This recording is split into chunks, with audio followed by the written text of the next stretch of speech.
That Kevin McCullough. Welcome back. It's Kevin McCullough. It's That Kevin Show from Times Square, and we're grateful to have you with us. And I'm grateful to have Coach Joe Kennedy joining us. You may remember his case just a few years ago. You heard about a coach in the, I think it was the upper Northwest, going to the middle of the field and praying after games. And it didn't seem that odd because you see that on the NFL field. There's lots of players that come together and from both teams usually and take a knee and pray, not taking a knee, protesting the national anthem or anything like that, but bowing before God and offering a prayer of thanks for the protections of non-injuries, et cetera, for how the game was played, et cetera. This is not an uncommon thing. And yet when Coach Joe Kennedy was doing it, he was even left unmolested by it for a while. And then something happened, and here he is to discuss. Coach, thanks for being with us. Absolutely. Thanks for having me, buddy. Where did it start to become an issue? Because you did practice this for a long time, and then all of a sudden one day something was different. A switch got flipped somewhere.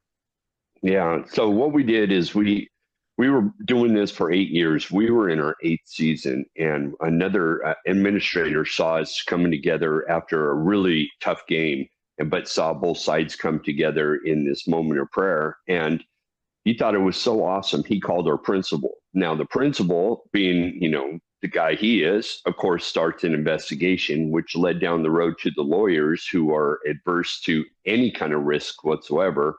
And things went really sideways from there. So your administrator that was a fan thought it was a cool statement of unity, accidentally ratted you out. Yeah, exactly.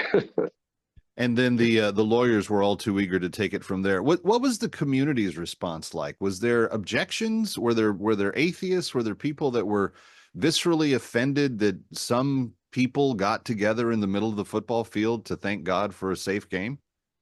Well, I would say probably 95% of the people were behind me.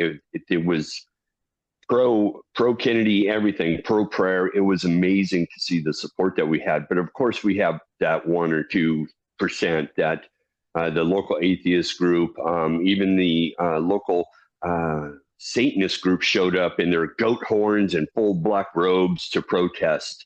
So you always have that real small percentage of people, but overall, yeah, it was incredible to see how the community came together. So was there anything stopping the atheist or the Satanists from going to either ends of the football field and having their prayer or demonstration of what they believe in any way? Not that I know of. No, it's a free country. So you weren't being given preferential treatment. You were just exercising your First Amendment rights to free speech and First Amendment rights to practice your faith. Yep, simple as that. Okay, so the principal gets involved and the lawyers get involved, and it starts to ratchet up. When did you begin to sense that this was going to become a much bigger deal than what it had been those 8 years previous? Yeah, well, the news got a hold of it, of course, and then it kind of went viral overnight. So it got out of control that way, but I got out of my control when the school district's lawyers, they gave me a do not contact order to the school district. I couldn't even talk to my own bosses, my employer, and I knew I needed help from that moment on. And that's when First Liberty Institute came in and really just took the bull by the horns, and we just started the fight. Yeah. Now, you're not unaccustomed to having to fight for what you believe in. Tell us a little bit about who Joe Kennedy was before he was a football coach. Well, I was a Marine. I retired out of the Marine Corps.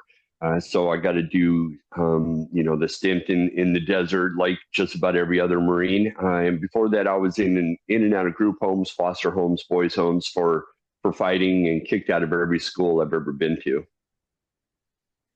Well, the interesting thing about all of this is that mental toughness and that kind of endurance through adversity, which I'm sure the Marine Corps, I mean, we're a very big pro-military family in the McCullough household. In fact, we just got my brother-in-law back from his 3rd deployment as a naval aviator. He just landed yesterday, literally after having his tour extended 3 times. And his kids were so happy to see him when he touched down on that tarmac. But this is the question I have for you.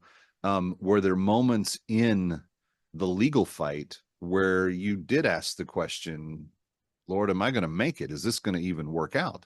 How did it affect your marriage? How did it affect your ability to be a member of the community? Because it wasn't a big city that you were part of. I mean, this is small town USA.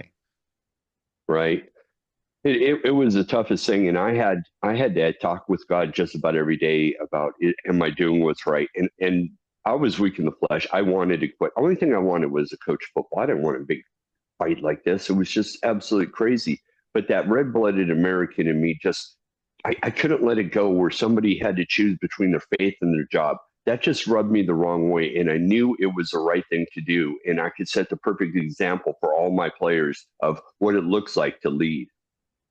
Well, this is the movie that's coming out this weekend, friends. It's called Average Joe, and it's all about Coach Joe Kennedy's fight that ended up going all the way to the Supreme Court. If you've listened to my show, you know that he won. So this is all working out well. But Coach, what's it like? Are you back on the field? I think I heard that you are coaching again. And what's it been like in the aftermath of this life-changing event? Yeah, I did go back to the school. They made it not fun. They took all the joy out of coaching. And my wife and I decided that it'd be better to walk away and let the school heal and the program heal. And we get to keep our heads up held high. And we're taking care of our father down in Pensacola, Florida now. So I have no regrets. And I'm just going around wherever God calls me, and also standing up for the First Amendment and speaking on it any chance I get. Well, that's why your story is so important, because within a blink of an eye, unelected educational bureaucrats, lawyers for a school district, tried to stifle your right to express what you believe in terms of speech, and your right to practice your faith as God had convicted you of it. And I want everybody to go see the movie Average Joe. It's out this weekend. Shoot it up to #1 so that it can stay in theaters even longer. Ready or not, we'll be right back.